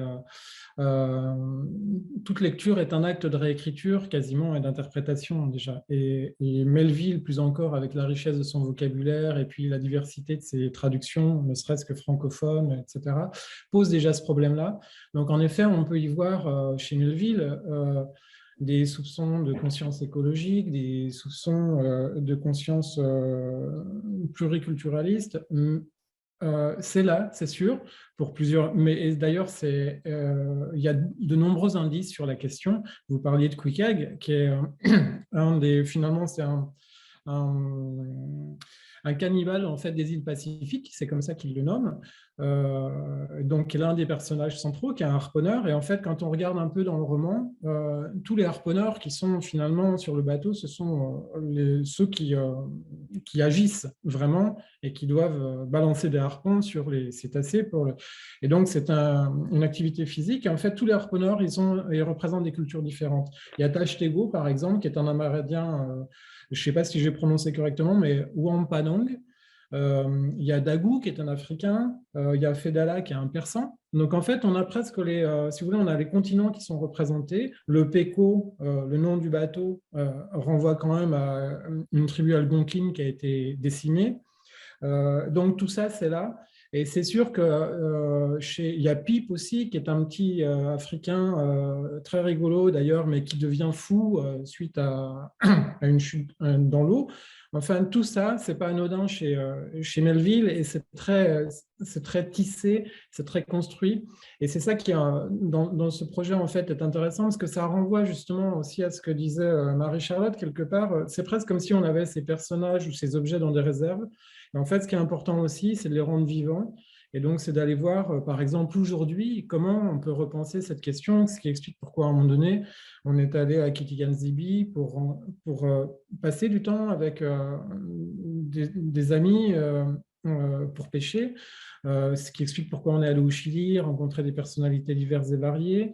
Je pense qu'il faut, en fait, c'est surtout un roman qui ne nous dit pas simplement rentrer dans l'analyse de celui-ci, mais c'est plutôt aller dehors et aller chercher d'autres altérités pour nouer d'autres relations et comprendre comment justement ces choses s'activent, se réactivent. Scott Duncan, par exemple, qui nous a mis en contact avec ses amis de Kitigan-Zibi, a tout un projet de réconciliation autour de la navigation en canoë, qui est à Ottawa.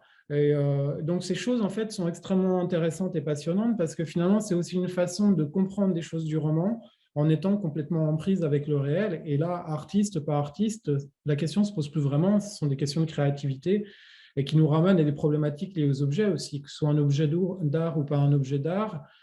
Finalement, ce n'est pas un problème, les choses s'écrivent et se réécrivent en permanence. Par contre, je trouve intéressant aussi dans la question de l'écriture, c'est que le roman de Melville, il est comme ça, il est aussi fort que ça parce qu'il y a une vraie écriture. Mais n'importe qui n'est pas Melville, quoi. Ouais.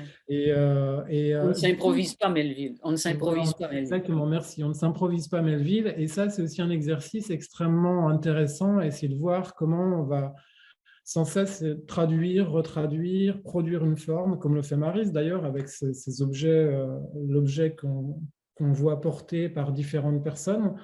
Et ça, c'est tout le travail de création, c'est ça qui est intéressant. Et pour reprendre la thématique et la thématique transversale sur la construction-reconstruction, c'est finalement là le nerf de la guerre. Si on n'a pas, à mon sens, ces attentions, cette sensibilité, et puis cette exigence aussi de construire les choses correctement, j'allais dire, c'est un mot un peu trivial, mais bien, pour faire de belles formes, de belles relations, de bons dialogues, une bonne écoute.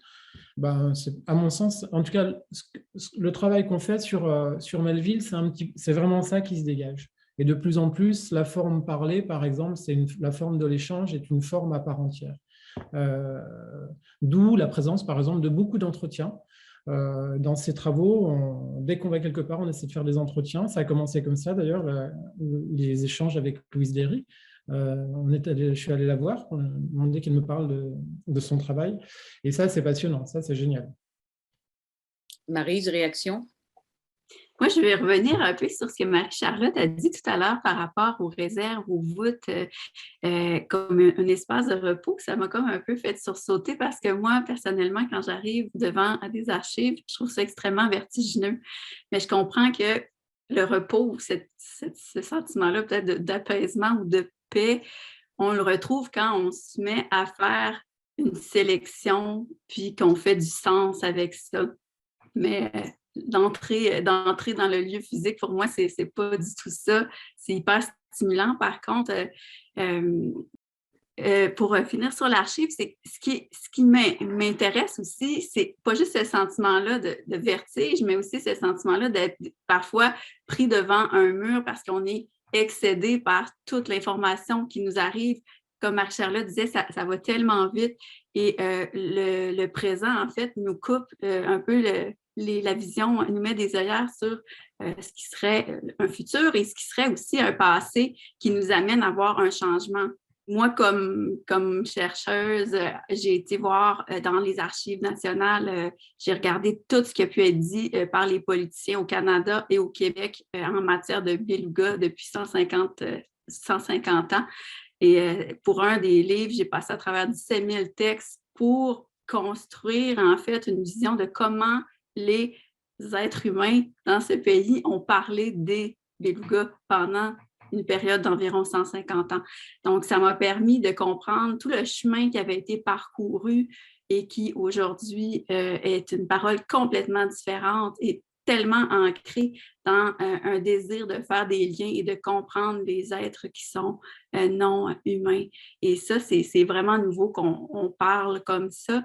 Les épistémologies autochtones sont comme ça depuis toujours, mais que ça arrive dans un discours chez les peuples colonisateurs. C'est comme fascinant de voir autant aussi de littérature puis de penseurs arriver avec ces notions-là. Puis j'ai l'impression que avec le projet de Pierre aussi, ben, on réfléchit à toute cette dimension-là aussi, parce que c'est tellement riche avec Moby Dick, on peut aborder à peu près toutes les dimensions imaginables et c'est sûr que c'est touché par ce Oui, thème. alors je peux me permettre une question. Je trouve qu'il y a une différence assez évidente, assez présente entre justement ce qui se passe dans Moby Dick et puis ton travail. C'est que dans Moby Dick, finalement, c'est une présence qui est complètement absente, qui est inatteignable. Il y a quelque chose d'un peu, il y en a qui parlent de métaphysique, mais ce n'est pas la partie qui m'intéresse le plus. Et dans ton travail, en revanche, il y a vraiment cette mise en contact permanente avec l'animal et que je trouve très intéressante. Et en fait, j'ai une question candide à ce sujet, c'est pourquoi s'être intéressé aux belugas? Ah, mais en fait... Ils sont juste à côté de chez toi, je suppose, mais... C'est vraiment un truc de lié à l'enfance. Je me suis réintéressée aux belugas quand j'étais photographe il y a 10 ans, puis que j'avais l'impression que tout le monde faisait des photos. Et je ne savais pas qu'est-ce que je pouvais amener de nouveau à cette discipline-là. Puis je me suis dit, bon, je vais faire comme beaucoup d'artistes font, je vais m'intéresser passionnément à ce que je m'intéressais quand j'étais un enfant, parce que souvent, quand on est un enfant, on a tout compris. Et puis, c'est un animal qui est fascinant et c'est un sentinelle des changements au niveau de la biodiversité qui affecte la nordicité. Donc, il y a plein de raisons de s'intéresser à cet animal-là, mais c'était vraiment une petite raison là, du cœur pour les débuts. Ma première rencontre avec un beluga aussi, elle a été faite en aquarium vers 2016. Là, j'ai rencontré les belugas plus par la voie de l'archive au tout début. Puis en aquarium, cette première rencontre-là, ça a été assez particulier parce que je m'en allais demander la permission aux belugas de faire un projet sur eux. Un projet de longue haleine, puis je me disais, bon, mais moi, je vais parler à l'animal, puis je vais lui demander comme ça. Puis ils m'ont regardé, ce beluga-là, pendant 2 heures de temps, à un point tel que les gens de l'aquarium sont venus me voir. Ils m'ont dit, coudonc, qu'est-ce qui se passe entre vous deux?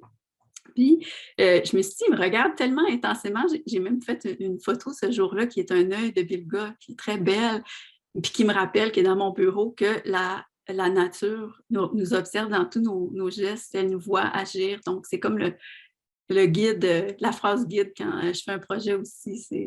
J'essaie de respecter cette permission-là que je me suis donnée.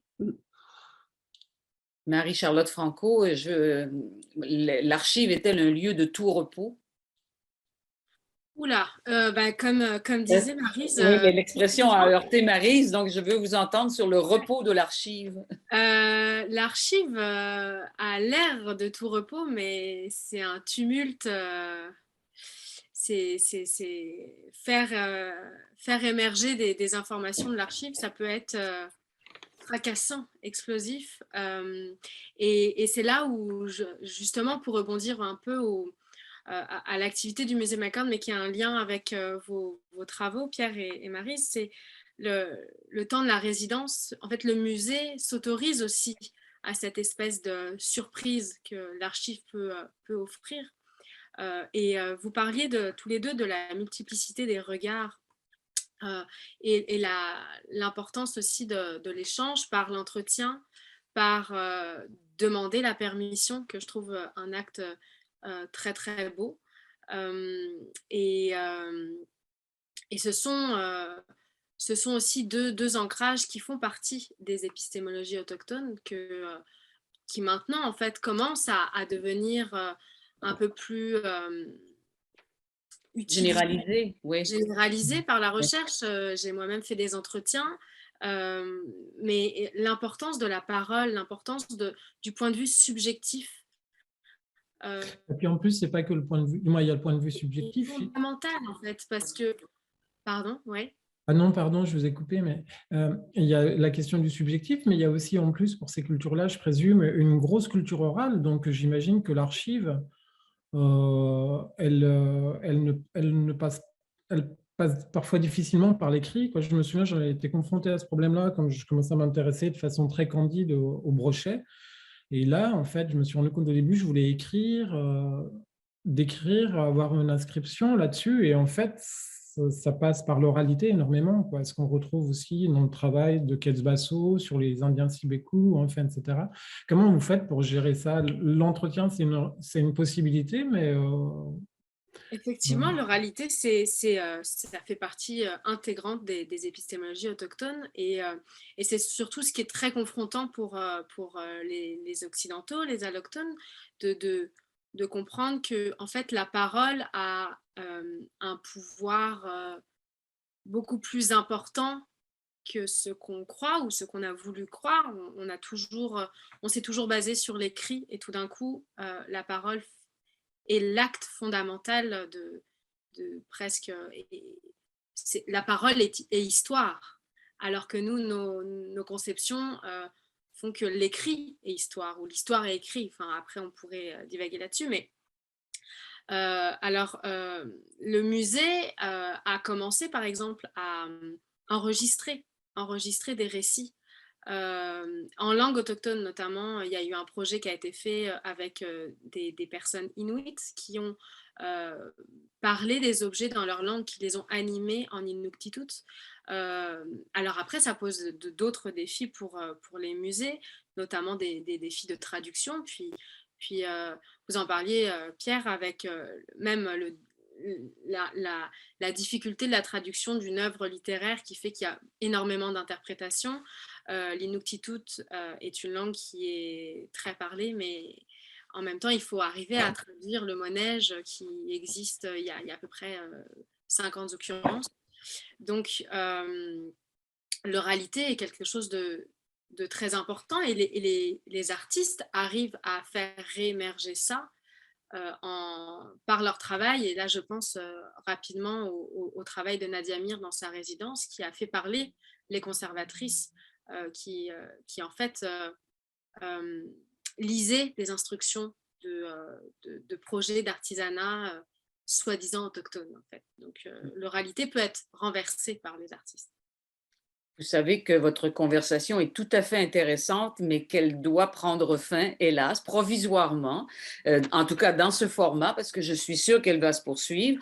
Et ce que moi j'ai envie de retenir de vos échanges, de votre échange, en fait, c'est que reconstruire l'avenir, ça va peut-être passer, probablement que ça passe déjà par reconstruire la ligne du temps, puisque ce temps, vous y travaillez, vous le malaxez, vous le transformez, vous le regardez autrement. Donc la ligne du temps doit encore être revue, encore de beaux jours devant elle, mais redéfinie, revue.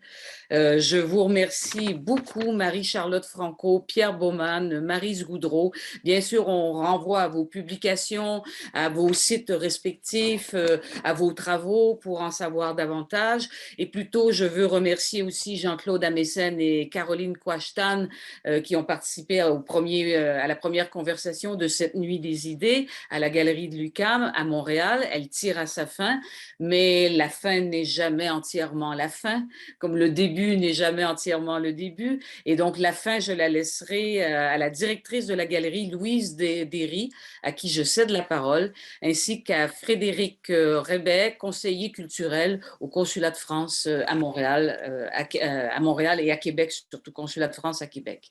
Merci à tous.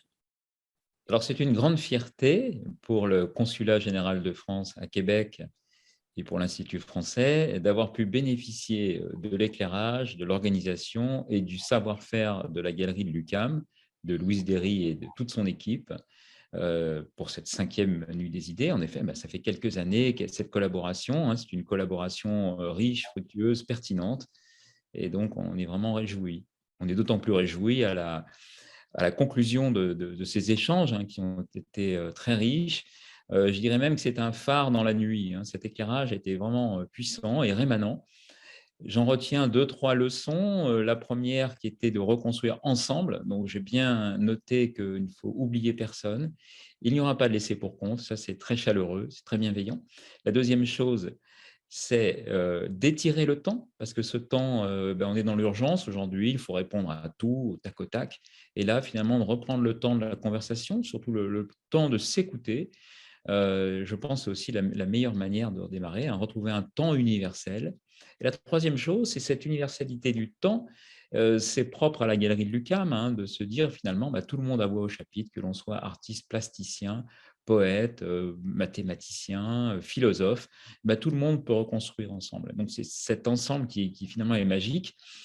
Et en conclusion, je citerai cette phrase d'une artiste que j'ai eu le plaisir de rencontrer, qui est franco-canadienne, autrice, Nancy Houston, qui disait « La magie n'est pas en nous, la magie n'est pas dans les autres, la magie est dans ce qui se passe entre nous. » Et cette illustration parfaite de tout ça aujourd'hui, voilà, merci vraiment de cette magie. Et cette magie, elle va nous accompagner pendant les jours, les mois qui viennent, dans cette longue nuit.